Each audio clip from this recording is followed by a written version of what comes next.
आप ये जानते ही होंगे, दुनिया में भाग दौड़ मची हुई है। अमेरिका दुनिया को हथियार और धमकी देने में लगा है, वहीं चीन छोटे छोटे देशों को गुलाम बनाने में लगा हुआ है और रूस युद्ध का जाल बुनने में लगा हुआ है। वहीं भारत की बात की जाए तो भारत दुनिया को राहत सामग्री देके उनकी मदद करने में लगा हुआ है, लेकिन भारत इसी के साथ ही साथ मेक इन इंडिया को भी धार देने में लगा हुआ है, जिसका नतीजा ये हुआ है कि अब जो ऑटो पार्ट्स और कंपोनेंट इंपोर्ट किए जाते रहे थे, आज वही कंपनियां स्वदेशी रूप से उन्हें या तो बनाने में लगी हुई हैं या तो लोकल वेंडर को ऑर्डर देकर बना रही हैं। इससे देश का पैसा देश में ही घूम रहा है और रोजगार के मौके बढ़ते हुए जा रहे हैं। वहीं हालिया उदाहरण बजाज का ले लेते हैं। पहले वो बॉश के कंपोनेंट और मोटर का इस्तेमाल किया करते थे, लेकिन हाल ही में बजाज ने अपने नए चेतक इलेक्ट्रिक स्कूटर में कंपनी अब एक स्वदेशी मोटर का उपयोग करने का इरादा रखती है। यानी कि अब बॉश की बजाज ने छुट्टी कर दी है और बजाज ने जैसे ही स्वदेशी ताकत को अपनाया, यहाँ बॉश जो कि जर्मन कंपनी है, उसने भी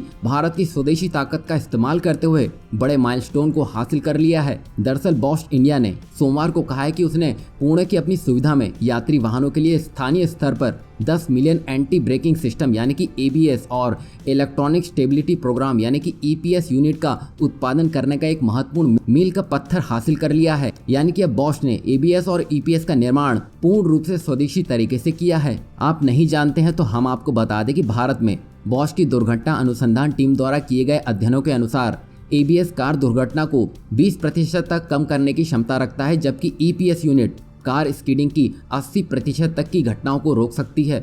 इससे आप समझ सकते हैं कि ये लाइफ सेविंग प्रोडक्ट विदेशी कंपनी पूर्ण रूप से स्वदेशी तरीके से भारत में ही बना रही है। इससे अब दुनिया को पता चलेगा कि भारत की ताकत क्या है।